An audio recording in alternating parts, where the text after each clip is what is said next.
इस महिला ने एक शानदार पोशाक पहनी और हाथ में कैमरा लेकर हवाई अड्डे पर पहुंची। उसका उद्देश्य अपने आदर्श की तस्वीरें लेने के लिए एक अच्छी स्थिति खोजना था। जियाओमी सतह पर एक प्रतिभाशाली क्यूरेटर है, लेकिन वास्तव में वह एक अति उत्साही प्रशंसक है। हालांकि उसका काम महत्वपूर्ण है, लेकिन ज्यादातर समय वह अपना समय सितारों का पीछा करने में बिताती थी। जियाओमी अपने आदर्श शयन के कार्यक्रम की पहले से जांच करती थी, हवाई अड्डे पर उसे लेने के लिए काम छोड़ देती थी और फिर शयन की प्रशंसक बैठक में भाग लेती थी। ध्यान से देखो, शीएन ने पानी की बोतल जो पी थी, उसे मंच से फेंक दिया। जियाओ मेई ने मौके का फायदा उठाया और उसे पकड़ लिया। फिर उसने बोतल को बुकशेल्फ पर रख दिया। जल्द ही शीएन का जन्मदिन आने वाला है। अरे, क्योंकि उसे मशहूर पेंटिंग्स इकट्ठा करना पसंद है, इसलिए जियाओमी जन्मदिन के तोहफे के तौर पर एक पेंटिंग खरीदना चाहती है। क्यूरेटर ने जियाओमी को पार्टी में शामिल होने के लिए कहा। नीलामी में अरबों डॉलर की पेंटिंग खरीदनी होगी। जियाओमी खाने के लिए घर लौटी। क्योंकि उसे सितारों का पीछा करना पसंद है, इसलिए वह काम के बाद बाहर चली गई। मेई की मां ने फिर से शिकायत करना शुरू कर दिया, कहा कि शाओमी को कॉलेज में प्रवेश इसलिए नहीं मिला क्योंकि वह स्टार बनने की चाहत में थी, और उसे जल्द से जल्द इस शौक को छोड़ने के लिए कहा, लेकिन शाओमी ने हार मानने से इनकार कर दिया। राव ने कहा कि सितारों के पीछे भागना उनकी मां के स्वेटर बुनने के शौक और उनके पिता के पत्थर इकट्ठा करने के शौक जैसा ही है। ये लोगों का सामान्य शौक है। शाओमी ने इसे नीलामी में सफलतापूर्वक खरीदा। उसी समय उसने अपने बगल में खड़े आदमी को भी देखा और आश्चर्य किया कि वो उसके आदर्श जैसा क्यों दिखता है। उस आदमी का नाम रयान था। वह था एक युवा और होनहार कलाकार। जब तक वो किसी पेंटिंग के सामने 3 सेकंड के लिए रुकता है, इसका मतलब है कि पेंटिंग बहुत पैसे की है। हालांकि बहुत सारी पेंटिंग्स की उसकी साधारण प्रशंसा के कारण रयान स्टेंडल सिंड्रोम से पीड़ित है और अब वो पेंटिंग करने के लिए ब्रश नहीं पकड़ सकती। अगली पेंटिंग ने जियाओमी का ध्यान खींचा। उसे यह याद आया, ये वह पेंटिंग थी जो शेयन को पसंद थी। जियाओ मेई ने तुरंत इसे खरीदने का फैसला किया। अप्रत्याशित रूप से चेन याओजिन प्रकट हुआ और रयान भी ये पेंटिंग चाहता था। जियाओ मेई केवल जियाओमी रयान को 30,000 युआन में पेंटिंग खरीदते हुए नहीं देख सकती थी, इसलिए वह जल्दी से रयान के पीछे भागी, इस उम्मीद में कि वह पेंटिंग उसे निजी तौर पर बेच देगा। संग्रहालय में वापस आने के बाद क्यूरेटर यान शेन ने शियाओ मेई से कहा कि वो इस्तीफा दे देंगे और शियाओ मेई संग्रहालय की नई क्यूरेटर होंगी। जियाओ मेई बहुत खुश है। उसने यहाँ 5 साल काम किया है और आखिरकार उसे पदोन्नति मिल गई है। वह भविष्य में शानदार जीवन की कल्पना करने लगी। बेशक वह भूल नहीं सकती। वह अपना उपकरण हवाई अड्डे पर पहले ही ले आई थी, लेकिन जब उसने कुछ तस्वीरें ली तो कैमरे में एक आदमी दिखाई दिया। ये रयान था जो शेयन के साथ एक ही उड़ान पर था। प्रशंसकों ने दौड़कर रयान को फिसलने दिया और जियाओ मेई को गिरा दिया जो पागलों की तरह तस्वीरें ले रहा था। अंतिम परिणाम, रयान को मीट कुशन के रूप में इस्तेमाल किया गया था। उसके सूट को भी जियाओमी ने खरोंच दिया था। जियाओमी ने ईमानदारी से माफी मांगी। रयान ने उसका मुखौटा हटाने की कोशिश की लेकिन जियाओमी बच गई। लेकिन उसे यह नहीं पता था कि रयान ने पहले ही वो मैनुअल उठा लिया था जिसे उसने जमीन पर गिरा दिया था। जियाओमी ने अपने सहकर्मियों से सुना कि नया क्यूरेटर एक विदेशी था और फिर उसे एहसास हुआ, यह महसूस करते हुए कि एक्सटेंशन ने उसे बेवकूफ बनाया है। दुखी जियाओमी ने जियाओहुआ से रोते हुए कहा। जियाओहुआ एक अमीर महिला थी जिसके पास एक मोबाइल घर था। उसने जियाओमी को श्यान का आनंद लेने के लिए ले जाने का फैसला किया। मैं पहले भी इसी स्वीट में रुका था, लेकिन उससे पहले इस स्वीट को रयान ने बुक किया था।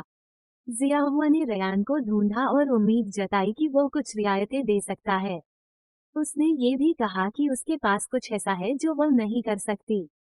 रयान ने निश्चित रूप से मना कर दिया। थोड़ी देर बाद रयान ने पाया कि जियाओहुआ और जियाओमी एक साथ आइडल वीडियो देख रहे थे। उसे लगा कि वे एक साथ थे, इसलिए उसने विनम्रतापूर्वक उन्हें स्वीट दे दिया। जियाओमी और जियाओहुआ सफलतापूर्वक स्वीट में चले गए। वह आदमी एक स्वादिष्ट पेय पी रहा था। अगले ही पल उसका चेहरा लाल हो गया। पता चला कि ड्रिंक में कॉफी मिलाई गई थी। जियाओमी हमेशा से एक समर्पित क्यूरेटर रही है। जब उसने देखा कि लाइट बल्ब टूटा हुआ था, वो लाइट बल्ब ठीक करने के लिए सीढ़ी पर चढ़ने की पहल करेगी। इस समय एक आदमी बाहर से अंदर आया। यह आदमी नया क्यूरेटर था। जियाओमी ने ध्यान से देखा और पाया कि यह वही थी। रयान, जो शियाओमी से 2 बार मिल चुका था, उसे इतना डरा दिया कि वह सीढ़ी से गिर गई। रयान ने शियाओमी से पूछा कि क्या वह शेयन को जानती है। शियाओमी को याद आया कि उसे 5 साल पहले शेयन से मिलना था। उसने कहा कि उसने कभी सितारों का पीछा नहीं किया और रयान से झूठ बोला कि वह शेयन को नहीं जानती। लेकिन जैसे ही उसने ये कहा, उसे पछतावा हुआ और उसने अपने दिल में चुपचाप कबूल कर लिया। जब शाओमी को रयान के बैग में अपना मैनुअल मिला, तो उसे याद आया कि उसने इसे एयरपोर्ट पर जमीन पर गिरा दिया था। शाओमी शिकायत करने के लिए शाओहुआ के पास गई। वो एक शैतान मालिक से मिला, इसलिए उसने जियाहुआ को सांत्वना देने के लिए गले लगाया। ये दृश्य रयान ने दरवाजे के बाहर देखा था। रयान उन दोनों के बारे में अधिक निश्चित था। वे एक रिश्ते में हैं। काम पर, रयान ने कहा कि वो उस प्रदर्शनी को रद्द कर देगा जिसकी पुष्टि हो चुकी थी और चित्रकार को बदल देगा। एक कार्यकर्ता के रूप में, हालांकि जियाओमी झूठ बोलने में बहुत अच्छी नहीं थी। चित्रकार ने एक नज़र में ही समझ लिया कि उसे बदल दिया गया है। जियाओमी ने रयान की अनुपस्थिति का फायदा उठाया। वो मैनुअल वापस लेने के लिए अपने दफ्तर की ओर भागी, लेकिन रयान ने उसे पकड़ लिया। जियाओमी घबराकर भाग गई और रयान ने पाया कि मेज पर रखा प्रोजेक्ट प्लान गायब था। जियाओमी रयान के शक की वस्तु बन गई। हालांकि उसने खुद को समझाने की पूरी कोशिश की, लेकिन रयान ने उसे नौकरी से निकालने का फैसला किया। जियाओमी, जिसने अपनी नौकरी खो दी थी, केवल जियाहुआ जा सकती थी। कौन जानता था कि पहले दिन वह रयान से मिलेगी जो कॉफी खरीदने आया था। बेशक, जियाओमी उसे अच्छा चेहरा नहीं देगी। हालांकि जियाओमी को सितारों का पीछा करना पसंद है, लेकिन उसकी काम करने की क्षमता भी बहुत बढ़िया है। कपड़ों पर फफूंद लग गई। मेरे सहकर्मी इसे संभाल नहीं पाए और केवल जियाओमी से मदद मांग पाए। जियाओमी ने आसानी से इसे ढूंढ लिया।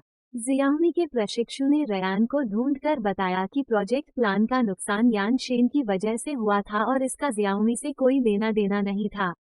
रयान को तब एहसास हुआ कि उसने जियाओमी को गलत तरीके से दोषी ठहराया था। रयान कॉफी शॉप में शियाओमी से माफी मांगने आया था और उम्मीद जताई थी कि वो आर्ट गैलरी में काम करना जारी रख सकती है, लेकिन शियाओमी ने मना कर दिया। उसे लगा कि रयान कॉफी नहीं पीता।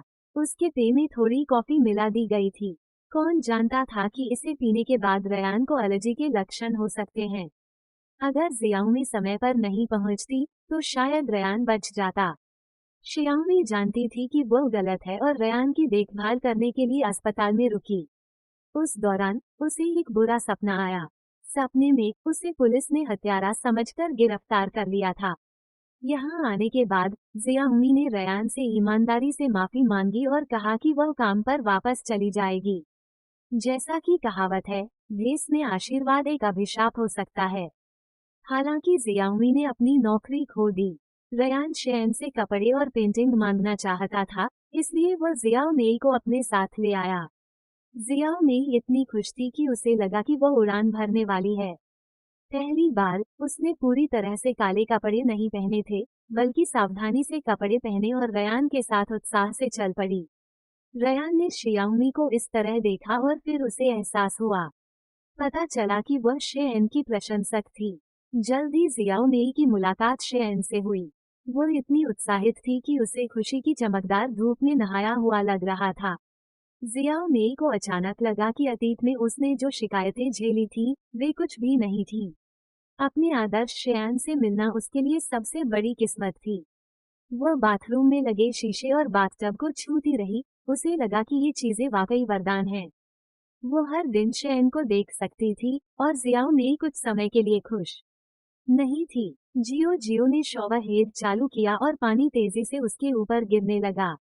जियो में तुरंत बेहद शर्मिंदा हो गई। उसके पास गुस्से में बाहर जाने के अलावा कोई विकल्प नहीं था। रयान हैरान था। जियाओमी को समझ नहीं आ रहा था कि क्या कहे, इसलिए उसे अपना कोट जियाओमी पर डालना पड़ा। जियाओमी को आश्चर्य हुआ कि रयान वास्तव में शेयान के ऊपर रहता था। उसने तुरंत अपना मुंह खोला। मुझे रयान से ईर्ष्या होने लगी। ये बहुत अच्छा होगा अगर मैं शेन के साथ एक ही अपार्टमेंट बिल्डिंग में रह सकूं। रयान रात में घर पर शेन के बारे में खबरें खोजता था। उसने शियाओ मेई से ली गई नोटबुक खोली और पाया कि वह शियान के बारे में जानकारी से भरी हुई थी। मेई ने घर पर अपनी सबसे अच्छी दोस्त के साथ बहुत बड़ा चढ़ाकर बात की और बड़े उत्साह से बताया कि उसने शेन को कैसे देखा। उसकी सबसे अच्छी दोस्त भी शेन की बहुत बड़ी प्रशंसक थी। उसने उत्साह से उसे गले लगाया। अगले दिन शियाओमी की सबसे अच्छी दोस्त उससे मिलने आई और उसे एक विस्फोटक खबर सुनाई। ये पता चला कि शेन का अनुभव। जीरे ने आईजी पर कई तस्वीरें पोस्ट की।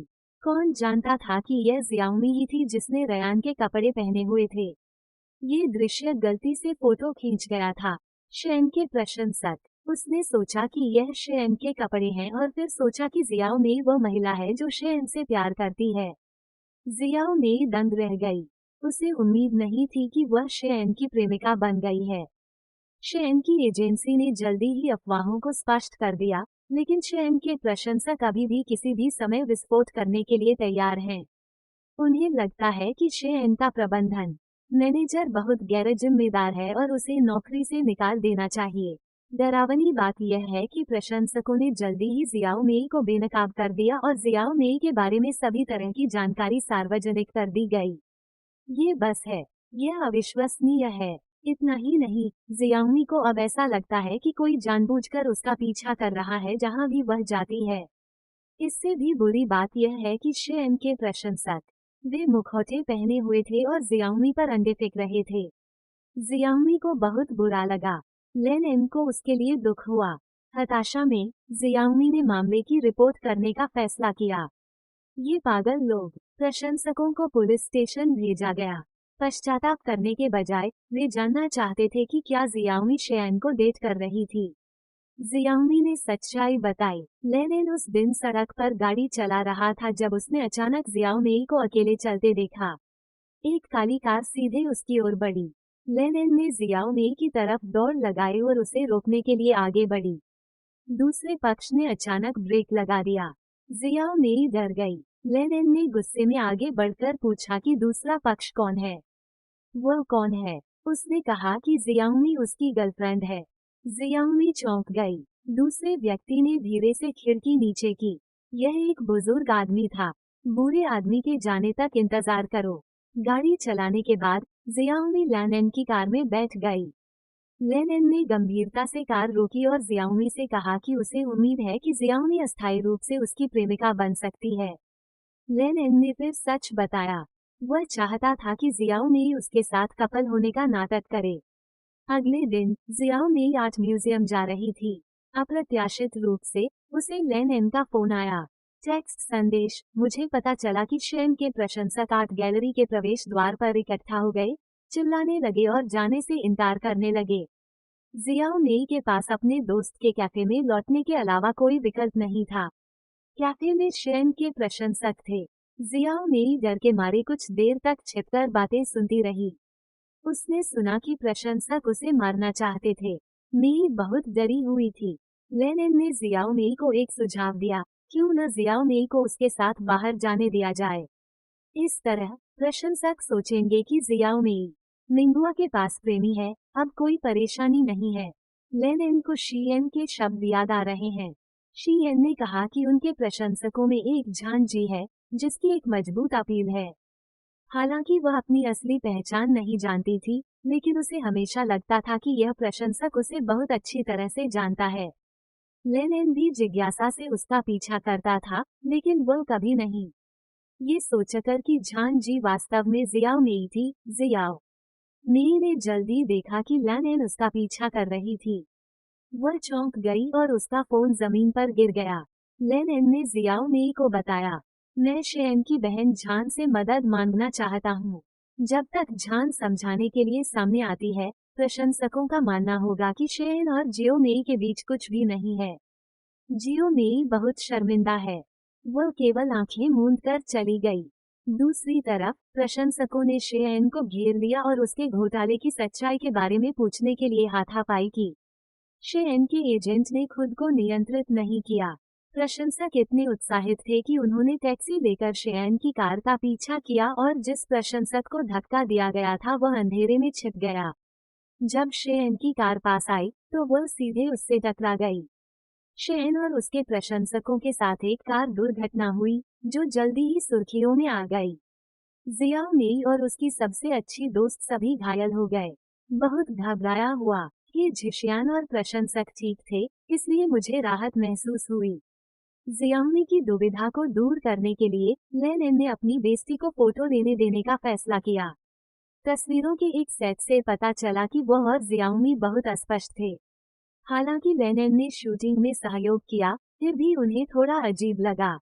तस्वीरों को और अधिक वास्तविक बनाने के लिए लेनिन भी जियाओमी के साथ मनोरंजन पाप गई। शुरुआती असहजता से धीरे धीरे दोनों एक दूसरे से परिचित हो गए। लेनिन ने अप्रत्याशित रूप से जियाओ मेई के पेंटिंग स्तर का भी पता लगाया। वह वास्तव में बहुत अच्छी थी। धीरे धीरे मुझे उस पर क्रश हो गया। एक दिन कला संग्रहालय में एक नई प्रशिक्षु आई।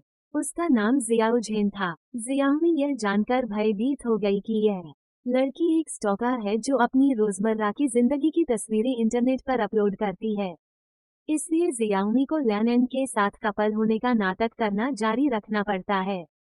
जियाओमी को जो बात हैरान कर देती है वो ये है कि जियाओ ज़ेन वास्तव में पूर्व निदेशक यान की बेटी है। इस मामले में यहाँ तक कि लेनिन को भी जियाओमी के साथ मनोरंजन पार्क में जाना पड़ता है।